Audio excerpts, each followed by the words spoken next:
हम यहाँ भगवान की नहीं बल्कि ईश्वर की, परमात्मा की या ब्रह्म की बात कर रहे हैं। कोई मनुष्य देवता या भगवान बन सकता है लेकिन ईश्वर या परमात्मा नहीं। वेद कहते हैं कि ईश्वर अजन्मा, अप्रकट और निराकार है।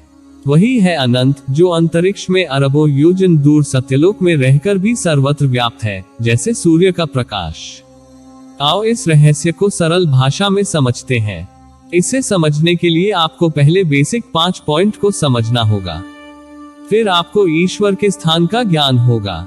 इन बेसिक पॉइंट को याद रखेंगे तो पता चल जाएगा कि ईश्वर कहाँ विराजमान है। 1. गीता में कहा गया है कि यह सृष्टि उल्टे वृक्ष की भांति है। मतलब यह कि इस ब्रह्मांड में बीज ऊपर है और उसके फल नीचे लगे हुए हैं। ये संपूर्ण तारे, ग्रह और नक्षत्र, पशु, पक्षी, मनुष्य आदि फल हैं। जहां से बीज उत्पन्न हुआ वहीं पर ईश्वर मौजूद है। मतलब यह कि सृष्टि के 2 छोर हैं, एक छोर पर बीज और दूसरे छोर पर फल। मतलब यह कि इसके एक छोर पर ब्रह्मांड है और दूसरे छोर पर ब्रह्म ईश्वर। 2. मनुष्य का शरीर भी एक उल्टे वृक्ष की भांति ही है। मस्तिष्क एक बीज का खोल है। इसमें जहां सिर की चोटी है वहीं पर बीज स्थित है, अर्थात जिसे सहस्रार चक्र कहते हैं। इस मस्तिष्क के भीतर एकदम मध्य में आत्मा का निवास होता है। मतलब इस शरीर के 2 छोर हैं, एक छोर पर सहस्रार और दूसरे छोर पर मूलाधार चक्र। बीच में अनाहत चक्र है। 3. इस ब्रह्मांड में विज्ञान के अनुसार ग्रह, नक्षत्र और कई आकाश गंगाएं, गैलेक्सी हैं। लेकिन हिंदू धर्म ने इस ब्रह्मांड को 3 भागों में विभाजित किया है। 1. कृतक त्रैलोक्य, 2. महरलोक और 3. अकृतक त्रैलोक्य। इन्हें ही वेदों में 5 कोशों वाली सृष्टि कहा गया है, जड़, प्राण, मन, बुद्धि और आनंद। तारांकन कृतक त्रैलोक्य। कृतक त्रैलोक्य के 3 भाग हैं, भूलोक, भूवरलोक, स्वलोक। ये तीनों नश्वर हैं। इसकी एक निश्चित आयु है। जितनी दूर तक सूर्य, चंद्रमा आदि का प्रकाश जाता है वह भूलोक, भूलोक और सूर्य के बीच के स्थान को भूवरलोक कहते हैं। इसमें सभी ग्रह नक्षत्रों का मंडल है। इसके बाद सूर्य और ध्रुव के बीच जो 14 लाख योजन का अंतर है उसे स्वलोक या स्वर्गलोक कहते हैं। इसी के बीच में सप्तर्षि का मंडल है और ध्रुवलोक स्थित है।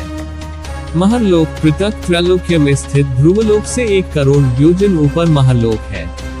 कृतक और अकृतक लोक के बीच स्थित है महरलोक, जो कल्प के अंत की प्रलय में केवल जनशून्य हो जाता है लेकिन नष्ट नहीं होता। इसीलिए इसे कृतक भी लोक कहते हैं। अकृतक त्रैलोक्य, कृतक और महरलोक के बाद जन, तप और सत्य लोक तीनों अकृतक लोक कहलाते हैं। अकृतक त्रैलोक्य अर्थात जो नश्वर नहीं है, अनश्वर है। महरलोक से 20 करोड़ योजन ऊपर जनलोक है। जनलोक से 8 करोड़ योजन ऊपर तपलोक है। तपलोक से 12 करोड़ योजन ऊपर सत्यलोक है। 4. हिंदू धर्म में सृष्टि उत्पत्ति का क्रम इस प्रकार बताया गया है। उस अनंत ईश्वर से महत की उत्पत्ति हुई। महत से अंधकार जन्मा, अंधकार से आकाश, आकाश से वायु, वायु से अग्नि, अग्नि से जल, जल से पृथ्वी, पृथ्वी से औषधि, औषधियों से अन्न, अन्न से वीर्य, वीर्य से पुरुष अर्थात शरीर उत्पन्न हुआ। पुरुष का अर्थ यहाँ मनुष्य या इंसान नहीं बल्कि जो भी शरीरधारी है। 5. हिंदू धर्म में काल अर्थात समय की धारणा बहुत ही वैज्ञानिक है। एक त्रिसरेणु से लेकर एक क्षण तक, एक क्षण से लेकर दंड तक, दंड से लेकर मुहूर्त और मुहूर्त से लेकर प्रहर, प्रहर से लेकर दिवस तक, दिवस से लेकर पक्ष। 2 पक्ष का 1 माह, 2 माह की 1 ऋतु, 6 माह का 1 अयन, 2 अयन का 1 वर्ष, 1 वर्ष का देवताओं का 1 दिन, देवताओं के 12,000 वर्ष का 1 महायुग, 71 महायुग का 1 मनवंतर, 14 मनवंतर का 1 कल्प, 1 कल्प अर्थात ब्रह्मा का 1 दिन, इतनी ही 1 रात। मतलब 2 कल्पों की उनके दिन और रात मिलाकर 1 अहोरात्र पूर्ण होती है। इसी तरह महाविष्णु और शिव के समय की कल्पना करना मुश्किल है। यह था पार्ट 1। अगर आप सच में जानना चाहते हैं कि भगवान कहाँ रहते हैं तो पार्ट 2 जरूर देखें। यदि आपको यह वीडियो पसंद आई हो तो इसे लाइक और शेयर करें एवं आपके अपने चैनल पुण्य पाप को सब्सक्राइब करें।